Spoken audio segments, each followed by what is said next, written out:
What if the answers you've been searching for have been inside you all along? Welcome to Insights with Purpose, the power of inner wisdom. We're Hemali and Sheila, two friends on two continents, having the conversations that bring us closer to the truth of who we are. No scripts, just real talk. Pull up a seat.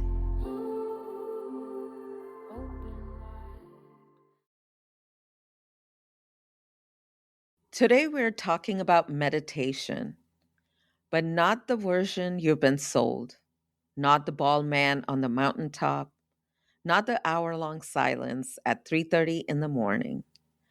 We're getting into what meditation actually looked like for us. The first time it worked and scared us. The years we lost the practice to motherhood and life. The moments we found it again at the kitchen sink and at red lights. If you've ever thought you couldn't meditate because your mind wouldn't shut up, stay with us. By the end, you might realize the goal was never to empty your mind, it was to find what's already there. Hi, this is Himali. Hi, Sheila. Hi, Hemali. So today, wow, this is a big, and every time we say that, but I'm telling you, this is a very big topic and we can go in depth about it.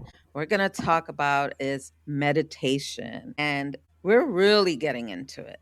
Like, what does meditation actually look like in real life? Either at a kitchen sink, at a red light, walking through the woods. If you've ever thought you couldn't meditate because you can't sit still or your mind won't shut up, let's look into it more deeply and talk about it and see what do you really feel, how we're supposed to meditate, what it should look like. And like, you're supposed to do this, you're supposed to do that. You have to sit in a certain way, you have to breathe in a certain way. What is it for you, Sheila? Tell me. When did you start? How did it come about for you? I started to meditate as a practice 26 years ago. And it came about because I had joined the ashram in my community. Before that, the idea I had of meditation was, and you and I have talked about this version of a old man, right? Just sitting in the lotus position on top of a tall mountain. And in my vision, he has no hair, but has a big long beard and has no clothing, only the coverings, right? And I said, only in my mind, only those who had attained some level of enlightenment can reach that peaceful ability to remain still within and without. And I said, yeah, right. There is no way my mind's gonna shut up Yeah. long enough for me to meditate. But how I thought it went wasn't that idea. You have to have some sort of level of peace within, right? In order to sit still for that long. And it works. But how I came about it through the ashram, they said start with 10 minutes. Give yourself permission to start slowly, right? And I was like, okay, it cannot hurt. I remember sitting down to meditation, putting my shawl over me, and it was not a guided meditation. It was deeply going into the breath within myself. And the practice looked like quieting your mind. If any thoughts come up, just let them go. Don't entertain them. Just allow them, but don't absorb them. And just sit there until they all disappeared. I tried for a really long time. It was not an easy thing to practice for me. I love my mind. I question my mind every day. So to have to silence that inner monologue or dialogue, I should say, but to silence that aspect and sit to meditate seemed like something I was never going to be able to accomplish because I didn't see myself as that enlightened old man up at the mountaintop. But I sat there until I became able to understand that to just watch the thoughts, eventually they'll drop off of the mind. I don't usually share is the fact that the first time my meditation worked for me, I popped myself out of meditation because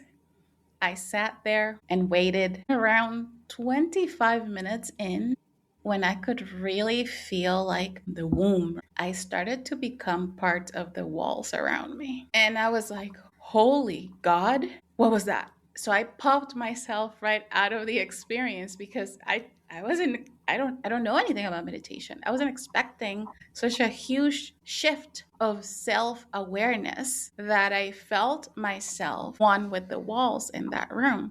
I popped myself right back out. But that is my early experience with meditation. That is a tidbit I have hardly ever mentioned. So yeah, that was it. That was it for me. How was it for you, Hemali? Well, you and I, we talked about this whole image of meditation and that whole animated person sitting in on top, like the tip of the mountaintop, like these cartoons characters that, they come on and then people climbing up the mountain to ask questions to this enlightened one. And yours look bald and mine's like long gray hair, shiny silver hair with long beard.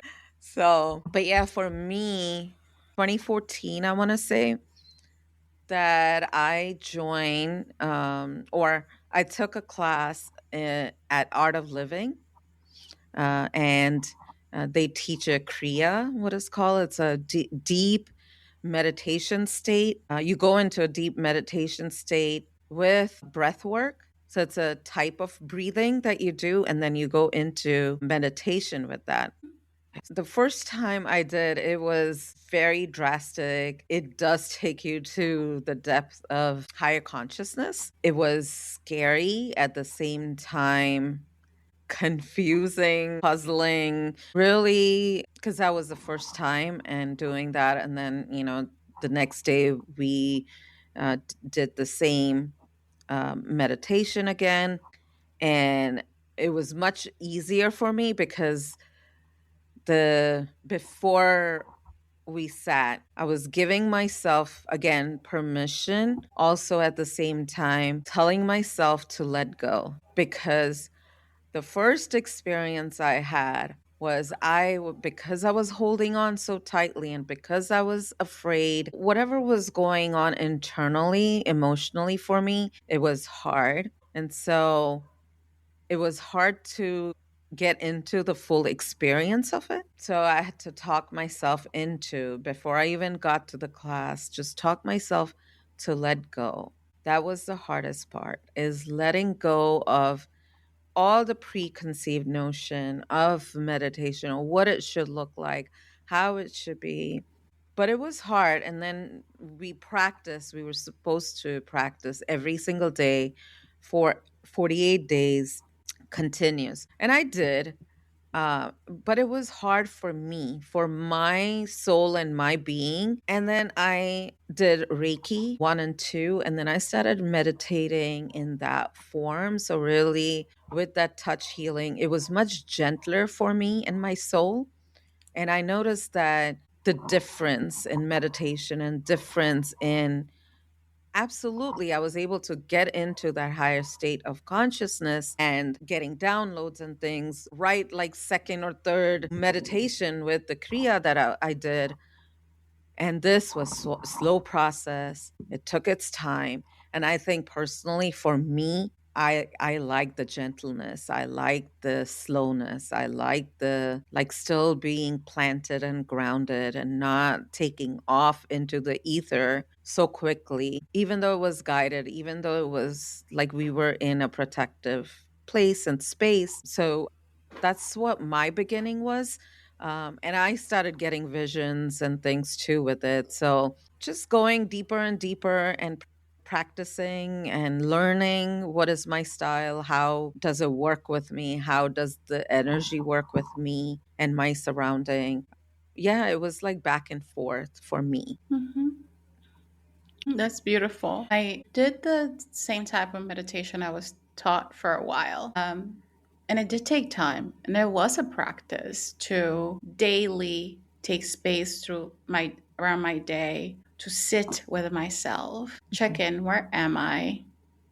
internally. How am I doing? And just open that inner connection, inner guidance, which would take many more years to come in a different way, but just training the mind, or rather taking it by the hand like a 2-year-old Mm-hmm. and showing it we were safe and we could sit there to really deepen our understanding of who we were was a beautiful practice. It is the one thing I practiced for hours when I became proficient in it. Once the level of dropping into ease happened, I went from sitting there 30 minutes to 45 minutes to 1 hour to 2 hours to find when do I get that best inner guidance moment, right? Mm-hmm. And what I started to discover was that it wasn't put into a specific amount of time. I found that when I approached meditation already open and not pushing for an outcome of I'm going to get in there and it's going to be super amazing and I'm going to become part of the walls again. Because let me tell you, that didn't happen in that way ever again for me. It shifted, it expanded, but it was never again like that initial merging with the walls. So the more I approach meditation with a clean slate every time, I don't know what I'm encountering. I'm just coming in here to sit with myself. The easier it became for my mind to not have as much chatter. It was more silent in there because it became used to the steps. I found it was a very gentle way for myself to ease into meditation, like gradually expanding the time I spent doing it and finding my own way around what do I want to accomplish? What is my Mm-hmm. goal on meditation? Because at first I was just copying what I was being taught. Again, I really loved my ashram. I really loved the people within it. They started talking about meditation. I'm like, I want to try it. But once I developed my own relationship with it, what is my goal? When I sit, is it to quiet the mind? Because I began proficient in doing that rather quickly, right? I say rather quickly, but it was about 2 months. So, of daily practice. So if it's that, mission accomplished. Yeah. Mind is quiet, but that wasn't the goal. The goal for me was to tune into that awareness of God within myself. I didn't have the words to understand that, but I knew when I dropped in, I felt the world expand. I felt the bands that restricted my ability to breathe because of where I was, who I was with, job, no job, whatever it is, completely become loosened up. And I would sit and just be. I wasn't at that moment wife, wasn't at that moment worker, I wasn't daughter. I was just this essence sitting, communing with my own self. And what would happen after the meditation was even more important because I would come out and I would be grounded. I could trust myself. I could choose differently than if I hadn't taken the time to meditate. So it was a beautiful time.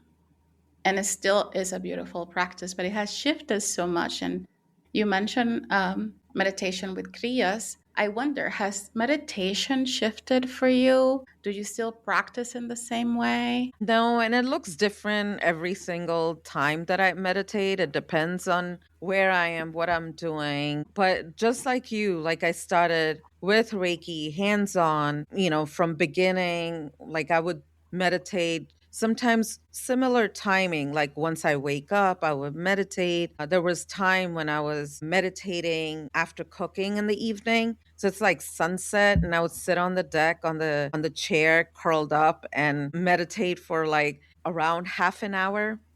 Mm, And then it started becoming where I was just called to automatically guide the energy, light, whatever you call it, without that hold, that touch, that healing, but just going into the depth automatically. And then, like you said, that kind of sometimes it was 40 minutes, sometimes an hour or beyond. And every time was different. And like you said, goal. And we both say it like intention. What is the intention each time that you meditate? And it could be just general, that bringing that peace or opening up to whatever it is there is for you at that moment and time, whatever you're going through. But I approached the reason I was doing all this, where I first started, was I was just frustrated. I was getting angry, burned out, stressed out with everything. Things were just not sitting well for me. So I just needed and wanted change. But I noticed the more I did that, is just, and yes, Kriya gave me the base and the understanding of just how to approach life, people, relationship in general, the art of living, that whole program. But besides that, I think I was just intuitively guided to my next step of how to meditate, what to now. And we talk about um, that sometimes I'm sitting, I would take my kids to classes. I would sit in the car and meditate. Sometimes I would sit at the light and I'm able to go deep inside that state of consciousness within that minute or 2 minutes and still be aware, still have downloads while I'm driving, but be in that state of centeredness. So, and we talk about, I know you talk about while you're doing dishes, that's the main for you. And tell us a little bit about that. And how is it easier for you to drop down like that into that space of higher consciousness or whatever you call it? Yeah, how would you explain the state? I like that. The practice I initiated with the ashram in the year 2000 came to a complete halt in October 2003 because my son was born. Throughout my pregnancy, I was still meditating. I was still going to the ashram. I was singing mantras to my belly. I bought like this headset for the belly Mm, and I would play the mantras and then I would sing them. But after he was born, chaos ensued. So I found it more and more difficult to take time to meditate in the same way that I had been. And I felt back then that since I didn't have the same space, I wasn't going to be able to reach the same ability of mm, dropping in. So the easiest thing that happened was it fell to the background and motherhood took over. My daughter was then born in 2005, and life happens. Here or there, I would pick up the practice, but it was never quite the same because the 4 a.m. wake ups to meditate for a couple of hours were not possible with 2 kids. So I always grieved that aspect of my practice dying out. We also moved, so I also lost contact with my ashram and the ability to go. So a lot of grief overtook my spiritual practice at that moment. I felt as though I had to fully and intensely just focus on the kids and my ability to be as present as I possibly could for them. In the back of my mind, I always wondered, would I ever again get to the point of just sitting to actually meditate and dedicate myself to that silence that I cultivated? That wouldn't happen for me until 2021, fully retake meditation as a daily practice. I I just said, let's touch on it. How far can we get? How much can we practice? And again, it became daily, 20 minutes, 30 minutes, 40 minutes, an hour. But then I noticed that the quality of the meditation didn't require actual time. I could drop into that wisdom, that consciousness, that connection to the divine in the first 5 minutes because I had that prior understanding of guiding the mind to not attaching to the thoughts, to observing the breath. It was easier to undertake. Then I found guided meditations and I gave those a try and they were awesome, but I rarely stay in guidance. I have I have a hard time staying on step with guided meditations or I'll fall asleep because they're just so soothing. So I like meditation where I just sit and receive and connect more than any other, but it became such a natural experience for me that, like you said, I go downstairs and I sink full of dishes. I don't want to do the dishes. Who wants to do the dishes? I don't want to. But what ends up happening is when my hands make contact with the water, something shifts. My breath regulates. I don't know how else to say it, but everything else becomes secondary, and the water and the feeling of that water in my hands as I'm washing the dishes becomes the only thing I am presently doing. I'm not in what I did. I am not in what I have to get done. I am in that moment. And then that naturally allows for consciousness, wisdom, divinity to step in. I cannot say I love doing the dishes, even then, but I love the ability to step away from that sink with a higher awareness and understanding of whatever my mind had within it previously to me doing the dishes. I could have any thought of or trouble in my mind, and as soon as I'm doing the dishes, everything becomes secondary. That water is all I have. That sense of self is so present in that moment.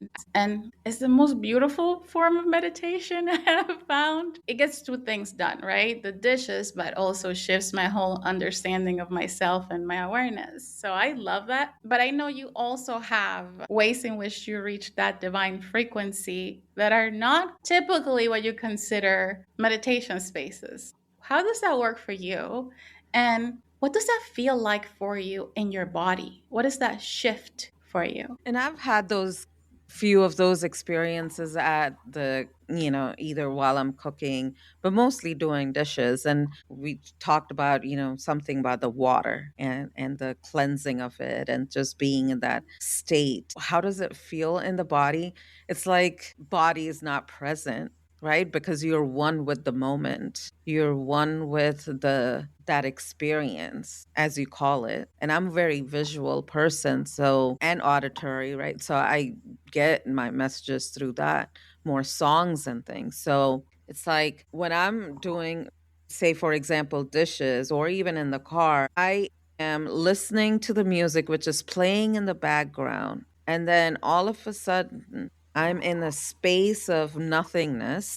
And, or at this one moment that I remember, I don't remember what was happening, but I know I was crying and there was lots going on and probably cursing someone out. I don't know. I was upset. And while I was doing dishes and the music was playing in the background, and I was just in my mind of with the story circulating within my mind in that space of victimhood, blaming others, blaming myself. I don't know.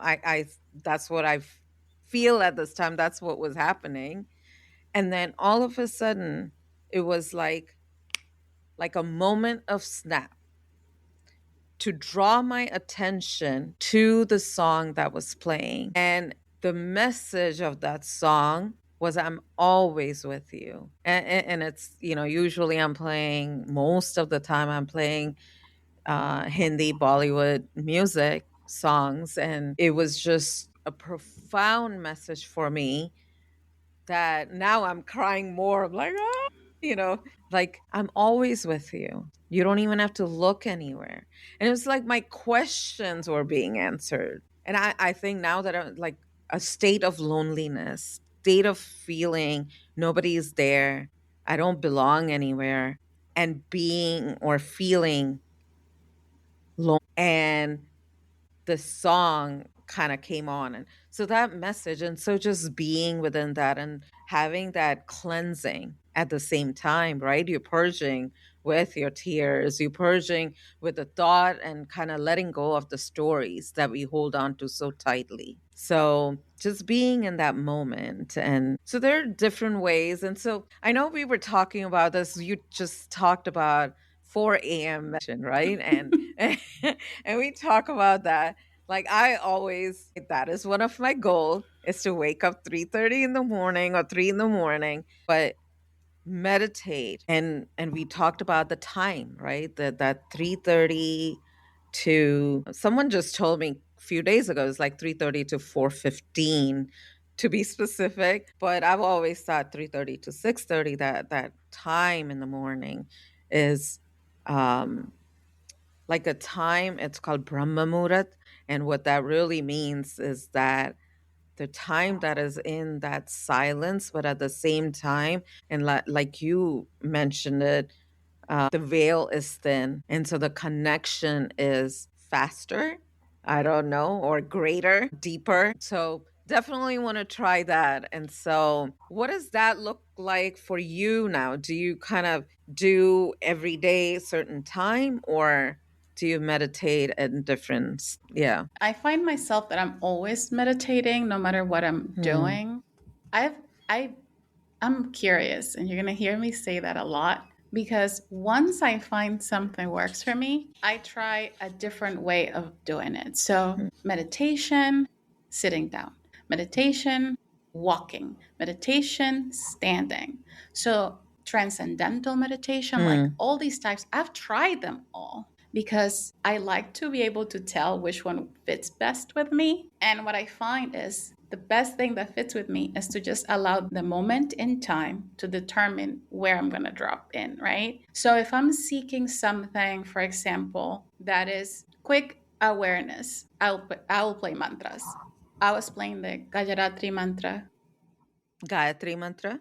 mantra a couple days ago, and I am deep in this song, and my whole body's covered in goosebumps. There are tears coming down my face, and I am deeply in a devotional space from this mantra, and I am receiving information. And I was sitting with something. Where am I failing? Right? Before I Mm, played this song, I was like, where am I failing? What am I not doing enough of? Am I not enough? Am I not doing enough? And then I said, you know what? I need, like I said, quick turnaround in mm, awareness. And that looks like let's play a mantra. Let's take everything. I'm not looking at social media. I'm not looking, I'm really in this practice and I'm receiving information. Well, Sheila, you cannot give if not from overflow. You have to give from a state of overflow. You have to meet the needs that you have for yourself first in order to then go out and do what you need to do without seeking external validation. Do you not notice how your statements end in question marks when you're not fully validated? How, when you're speaking or communicating to someone, your statement is not a statement, but has a hint of a question? And then this voice continues to say, when you are in overflow, when you have validated yourself for yourself, your statements always end in a period. You're not looking for external agreement or validation. You already know who you are. And it made me realize all of the little steps in which I had left myself behind and not come from overflow, right? And it put mhm, everything into perspective. And I was like, oh, there you go. Now I know. So I was so grateful. But when you ask, what does that look like for you? It depends on what I need. There are times I need the entire day to have different moments to sit, right? Sit outside, sit over here next to my small plant over here next to me and ponder, write. Yeah, so meditation for me takes the shape it needs to provide whatever I'm looking for. So it's not anymore a mhm, specific 3 to 6 time slot, and then if you didn't do it, you missed it. Yes, there's real flavor to that time. There is a thinning of the veil, an accessibility to the mhm, divine. Maybe because people are sleeping or just waking up, or because there's more people intending to solely commune with the divine in that moment, right? And you have a beautiful story around this. But for me, it was that sense of silence at 3 mhm, a.m., 3 to 6. And that has its place. But I could not do it that way every day and continue to keep it sustainably. mhm, So meditation has evolved into what do I need and how do I get that? And in which bucket of the meditations that I've tried does that fit?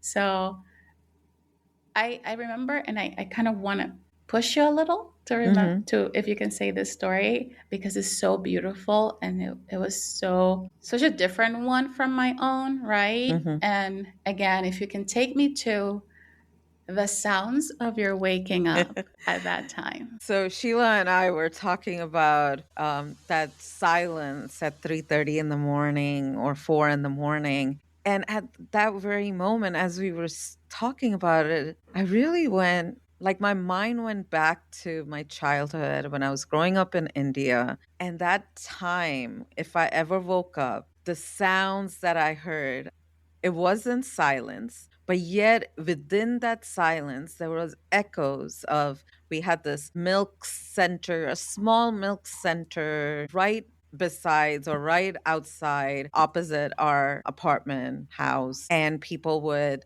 first, they would line up their bottles there, then they would line up before the milk trucks would or milk would come through, and they would start distributing milk through that. So there's that sound of that, the birds chirping all over.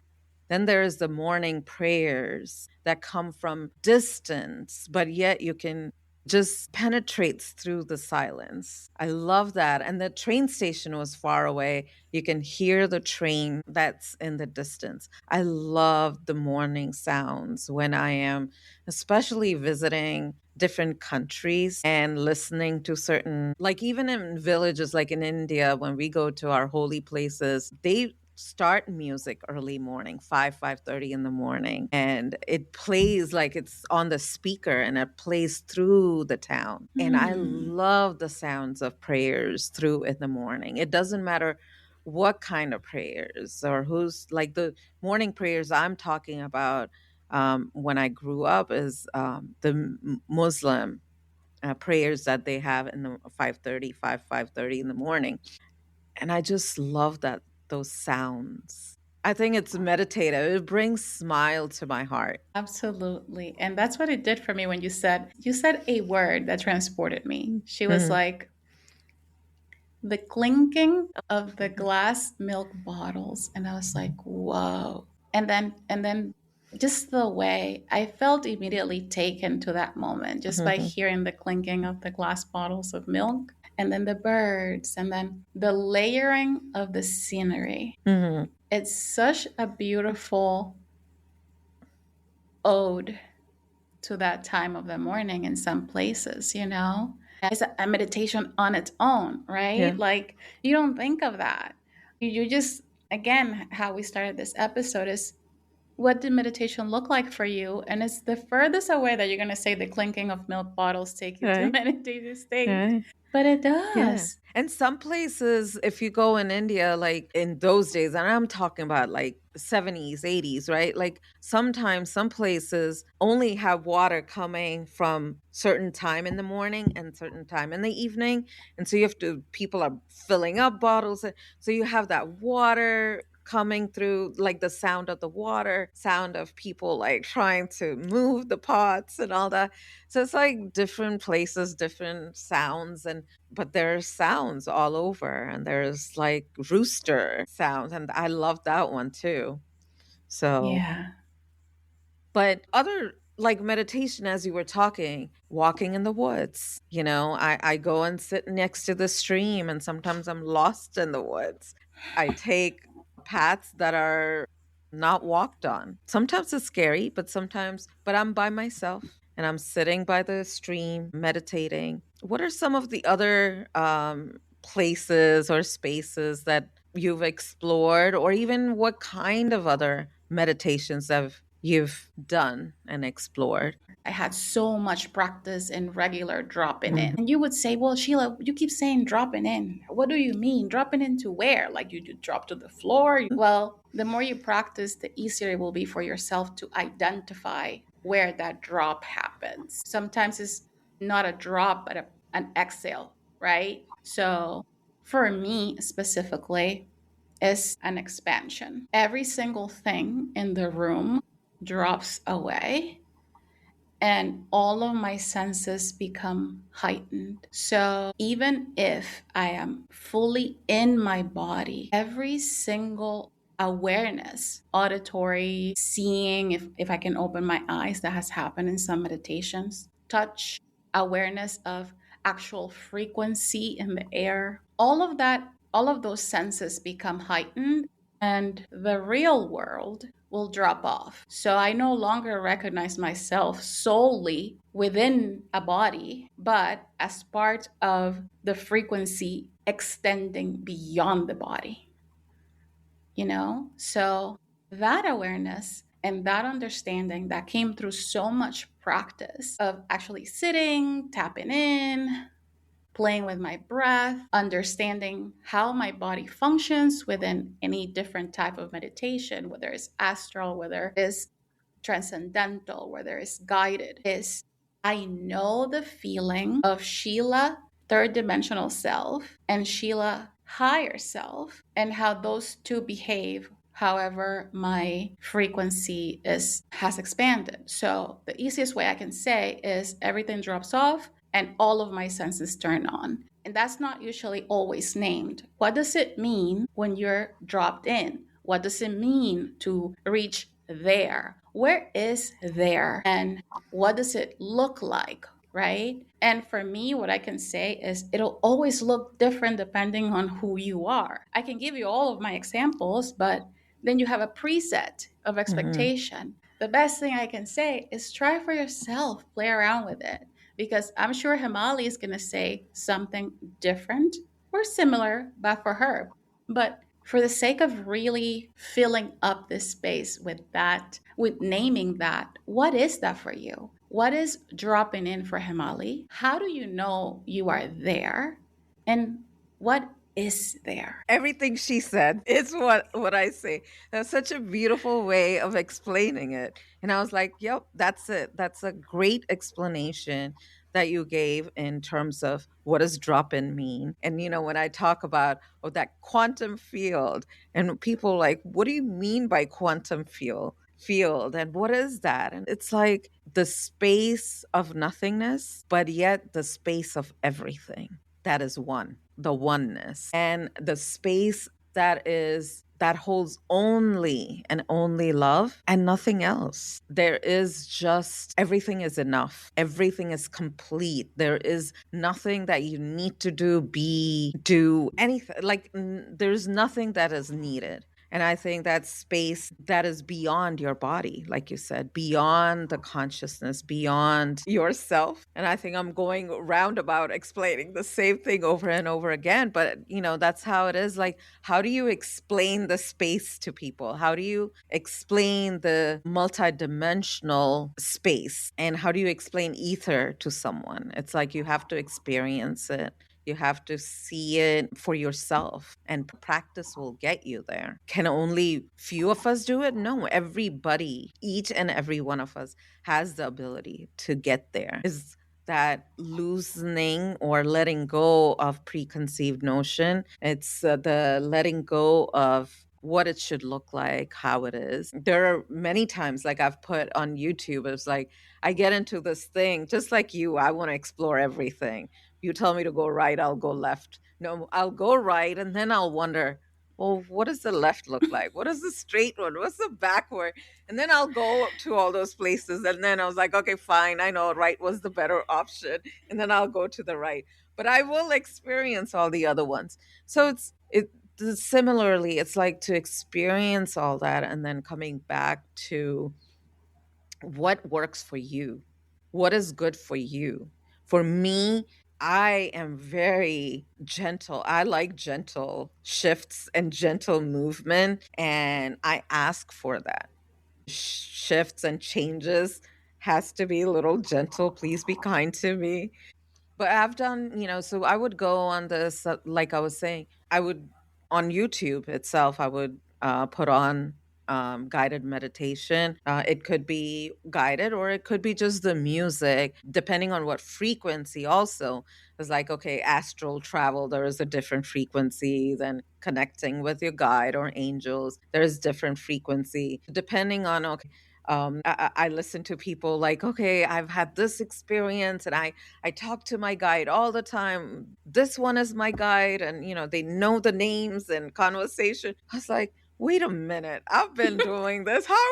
How are you guys not talking to me or telling me your name? I want to know. So going on this 6 months of practicing every single day until I hear from you. I am not leaving you alone kind of meditation. Or a friend sends me a meditation. I think one time she sent me on Insight Timer. She's like, Hemali, try this. And I didn't know what it was. I was like, okay, it was a guided meditation. And I tried it. And I got this vision and this beautiful right before I was going to sleep. And it's like, it felt like a dream state, but then I was getting messages and everything. And then I messaged her the next day. I was like, oh, thank you for this. And she was cursing me out. She's like, I've been doing that for so long. And I sent you one time and you get the experience of these beings. And I didn't even know what that was. And so it was interesting. So just trying, it's trial and error and looking what is, again, every time you meditate, it's your intention. What is your intention? For me, I used to sit and meditate. I won't lie. I'm 95% I'm laying down and meditating. So there is a in and out all the time. Even though I sleep, I get good rest and wake up and meditate, I still go into that deep sleep, so to speak. But yet I'm in that meditative state. And sometimes what I've noticed is, or what we know is that a lot of things need to be healed within that depth does not necessarily need to come to awareness at this time. And so it is okay to go in and out of sleep. You don't have to be conscious in every given moment. So I'm usually laying down and meditating. Or if I'm in the car, I'm sitting, or I'm like semi reclined. I have the music going. Also, like you were saying, you meditate with mantras sometimes. And so I've noticed that I've done with different rhythms, different music.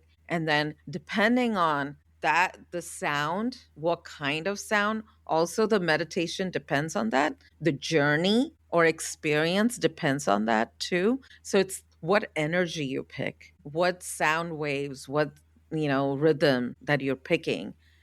That also, I feel, brings in some of those experiences. What do you Mhm. think? Absolutely. Everything will impact your meditation practice, whichever practice it is, whether you make one up fully for yourself or you follow a practice, established practice. The sounds, the music, sometimes the energy of the person giving you the guidance. Sometimes is it a female voice? Is it a male voice? That has an impact too. It all depends, again, where you find the best ease so that you can drop in. The idea of meditation, at least for me, if someone asked me, Sheila, why do you meditate? What is your goal? My meditation is where I sit with God. It is communion with the divine, and that divine is within me. And all I have to do is silence. Like I said before, at some point, do not disturb. My mind is do Mm-hmm. not disturb. Everything else becomes dropped to the background. My body becomes more alive. I can listen better, discern better. I hear God's voice clearly. And that is what meditation does for me. That's why I practice meditation. Yeah, there are times where I need to just drop in and receive guidance. Absolutely. Is it my go to practice? Meditation has been with me the longest out of anything. So I will go to that. But, and I want to make this clear, you don't need to have any music, any specific Mm-hmm. guidance, any specific voice. You can just go outside and close your eyes and do that for long enough. You will experience that drop in. You will experience that divinity aspect within yourself because your intention is so important. Once you have that clarified for yourself, my intention is to gain clarity. My intention is to receive gratitude and give gratitude. My intention is X, Y, and Z. Pick for yourself. Have one is what's important. And then what do you feel you want to receive from meditation? Right? And then do what works best for you. Try it out. And that's why we say this so many times, is because it's not a specific way that works. It is the way that best works for you. But you're not gonna know if you don't take the time to explore that. My mind is talks all the time. You would not ever think I can meditate. But guess what? I tried it. I put it into practice. It actually works. I go into a different space when I have to hold that awareness of stillness. And that can only happen because I have the experience of what it feels like to not maintain stability of stillness and being constant chatter. So the idea is that you're always finding some sort of modality or practice that you can use on a daily or consistently enough basis that you gain access to that drop in. Because the more you do it, the easier it becomes to just call yourself back into that awareness. Dropping into those spaces doesn't shift who I am, it just allows me to see what's already there, the wisdom already there. It's not like Sheila is one way when she's not meditating and Sheila's another way when she's meditating. Sheila's the same Sheila all the time, ever evolving. But my ability to be aware of the wisdom happens a lot more clearly when I can still my mind. Yeah, totally agree. And what do you when someone is and I know you talked a little bit about like physically, like when you're in that state, what does it look like for you? Like physically? Yeah. Well, for me, what I notice right away is, like I said before, the room will drop to the background. Mm, It's like there is this in between space where life is kind of like on pause. So I mhm, won't hear my dogs bark. I won't hear the birds chirp. I won't hear my husband bustling around. And then something switches in the way I breathe. It is a barely there breath where it goes from normal breathing in and out that is unconscious to a settled release of air when I'm mm, exhaling. The inhale becomes almost like I'm not breathing, mm, but the exhale is very much like a release. And all my senses start becoming sharper, but not towards the outside, toward the inner. So if I have an ache that I hadn't paid attention to, it becomes apparent in that moment.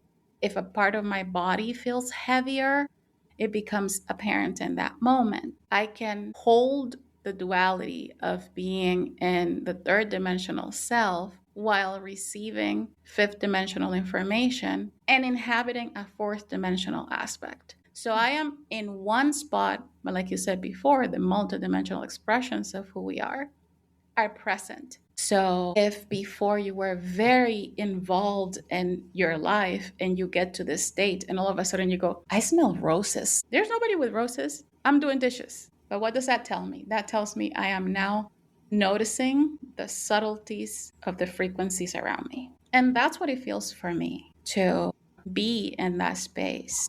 And everyone will find the words that they can use for themselves when they're there. When they're there, for me, that is the most simplest way I can explain it. Do you have a different way of explaining it? Do you have other words?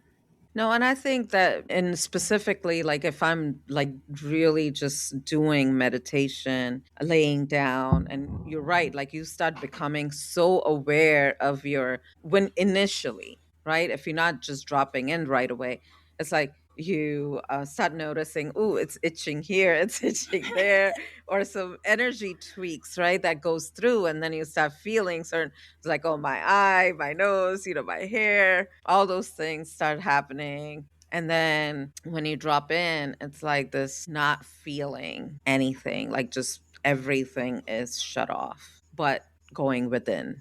I love the way you explained that, going within. So, yeah, I think that's what I would say. Now, what is the difference between, what do you think, meditating, zoning out, or daydreaming?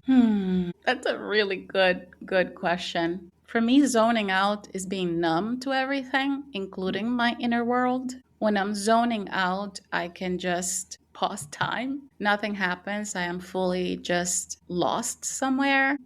I feel that most when I'm disconnected or I'm going through something that I don't really want to be going through in that moment.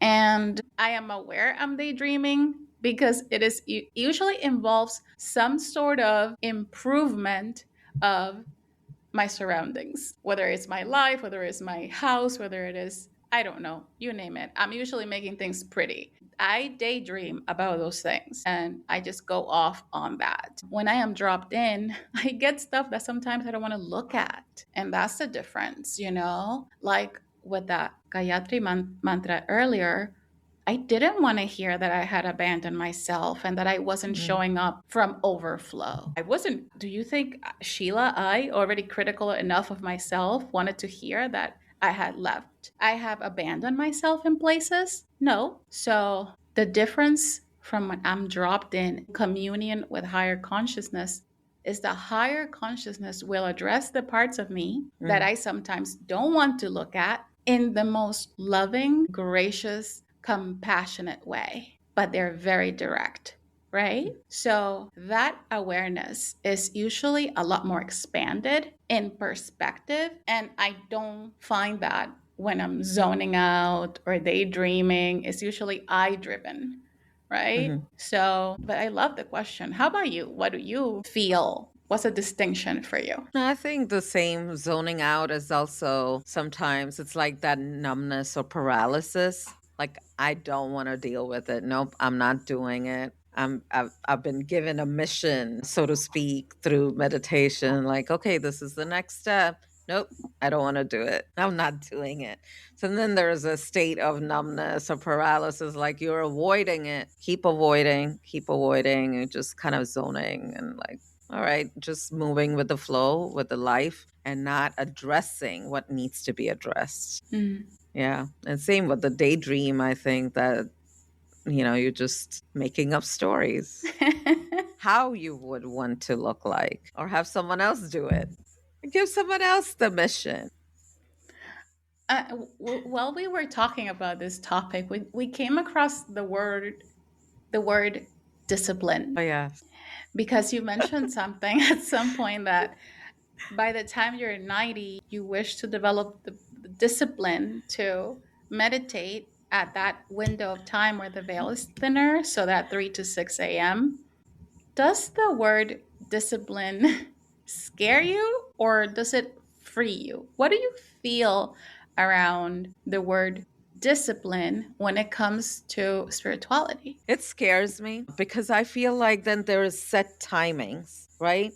That early morning, then you do this to this time, then you do exercise, then you do this. So it's like these steps to do every single day, same thing over and over and over again. And knowing myself, I feel like I need the freedom to choose. And I say this quite often, like, that looks like what it looks like to others is like not being committed. And so I take it upon myself that if I don't have the discipline to do this every single day, which means that I'm not committed to it. Because we want to, of course, like you want to show up as what you preach, like you're practicing what you preach. And so I feel like as society tells you that this is how it should look like, and it doesn't look anything like that. And I thought about it once we talked about it. I was like, why do I feel that it has to be that way? Because, like we talked about, it's like I do not like that whole structure of 9 to 5 and this is how life should look like. This is how it should be. Again, it's boxed in. And nothing to say to anyone that is more committed and disciplined at what they do, because that's what works for them. For me as a person, so far in 53 years, it hasn't worked. And I've, rebelled through all of it. The word discipline for me is a very masculine energy. And some people who know me will say, but you are so disciplined. I don't think I'm disciplined at all because my clock, my female clock, doesn't rise up with the sun and falls with the moon. My clock travels. It may take longer to awaken in the morning. I like to say that my practice is ritual base, sacred base. And it's ritual because it comes when the feeling arises. So when my body is feeling like, I so would like a nice hot shower, and then have some time to write and meditate, that's when I will do it. It's not determined by a clock. It just means that for the most part of my days, I am allowing my body to dictate how we're going to approach the day. Mm. It has to be soft. I've learned that much. If I stay in rigidity, and discipline to me is a rigid word, I will not want to do it simply because I'm being told that I have to. And that distinction right there breaks the whole charm for me of sacred devotional practice. So, no, I have cycles. I fluctuate as the time ticks. So, absolutely not. I've learned that it's not sustainable for me to lead from discipline rather than that sacred ritual. So when my body's feeling wonky, I tune in. What do you need right now? Not, oh, wait, it's 10 a.m. It's time for X, Y, and Z. I don't care. Half of the day, I don't know what time it is. So why would I live my life in that rigid aspect of time based rigidity and constraint? I don't think so.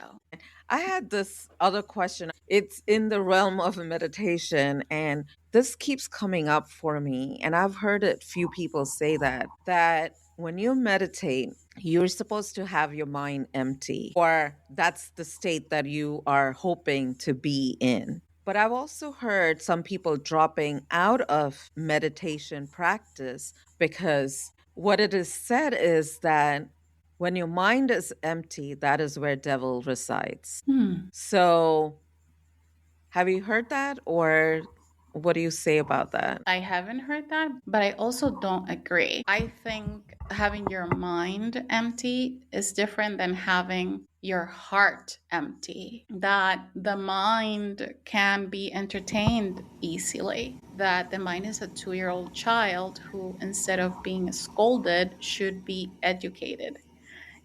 While it's not my intention to empty the mind, but rather guide it, this idea that we have to go into meditation to empty it is a little foreign to me. I don't think I could have ever accomplished anything if I said empty the mind. Where am I going to put all my thoughts? That's going to be the first question in my head. So the whole thing would have stopped right there. But again, people are going to say what they believe, and that's all right. This is where real personal experience matters. I've never felt like a devil energy in that space of meditation or evil. I've never experienced a negative state of meditation. And again, we approach things with the perspectives we already have about it. So if we already have a predisposition that we're going to encounter evil, don't practice it. I'm so sorry. I will be straight up to say, I absolutely understand that if you have a belief that when you empty your mind is prone to receiving evil energy or anything, don't practice it, because what you believe, you create. So this is where having an intention is important. Why are you seeking this modality or any other modality? What does meditation hold for you that you wish to attain? What is that? And then check yourself at the door. What is my base frequency when it comes to meditation? What do I hear in the back of my mind? I am so happy that for me, meditation's goal is not to empty my mind. And I am also happy to not have the belief system that evil comes in when the mind is empty. But some people do. And the only thing I can say is check that with yourself. Is that a statement that you've learned throughout your childhood? Is it passed down? Do you actually believe that for yourself? Do you have experience with it? Live your life in the best way that it suits you. What I would say is that meditation has given me so much. It has grounded me in my human and allowed me to experienced the divine within myself to such great heights that I am so grateful for the practice. My prayers, my communication with God all live in the realm of meditation. So I'm grateful for the modality, but I don't need to feel like everybody understands it in order to gain from it. If it's something you want to try and it's something that's calling to you, like, hey, this can be a good thing, try it out. If it works, great. If it doesn't, great too. Like, do something else that works best for you. The idea is that you're not cementing a belief system that was handed down, that you don't get to question, that you don't get to explore, that you don't get to decide for yourself because the world already did. Because then you don't learn, then you don't expand, then you stay in the same exact place. So, yeah, that's it. That's it. I Before like we that. go, Yeah. I want to ask you, do you think meditation can actually fail? Again, I think that it's state of mind, right? First of all, you have to, for yourself, define what meditation is. Also, can it fail? It's a learning experience. I don't look at it as win or fail, and it's different. Depends on how much you've practiced, how long you've practiced, how you have practiced. It also matters as some people say they paint and they are in that zone, so to speak, or in that state of mind where all there is them and the paint and the canvas, or if they're doing clay work, depending on what they're doing. And so it's that state of mind and how you get into that centeredness or aligned with or in that oneness. So I don't think so. What do you think? I don't think you can fail at anything. If Yeah. anything, you can fail to try, but you cannot fail at anything. Everything teaches us about ourselves. Every single thing that we embark upon, everything we decide to try, all modality, all religion, spirituality, all paths, every single thing is an opportunity to get to know yourself better. So I don't think there's such a thing as failure when it comes to meditation or anything. And like you said, artists are in that state of flow and meditative flow constantly when they're creating. The hope is that you take what calls to you and actually put it into practice. Does it work for you? Does it make you connect in a deeper way to that God you already believe in, to that deity you already have your trust upon, to that religion that you practice, to that lane of spirituality you're practicing? Whatever it is it making your life expand? Are you feeling supported? Are you having shifts in perspective and awareness that allow for other people to be perceived in the energy of union? Mhm. We are all equal. Just because we take different paths in our lives doesn't separate us. It shouldn't, right? It should unify us. So at the end of the day, whether or not you practice meditation, the important thing is that you're questioning the things you're uncomfortable with and putting into practice the things that are calling out to you. Meditation is one of those things that allows you to experience the divine within while still inhabiting your humanness, while still having access to the body and the people around you. The point is that you give it a try. That's all we're saying, right? Absolutely. This was a great conversation, and I'm happy we went there, and I cannot wait to see you next time. Bye. Bye. If there's one thing to sit with from today, meditation doesn't change who you are. It reveals what's already there, the wisdom, the awareness, the divine that's been waiting underneath the noise. All you need is an intention and the willingness to try. Put your mind on do not disturb and see what happens. The only real failure is failing to try.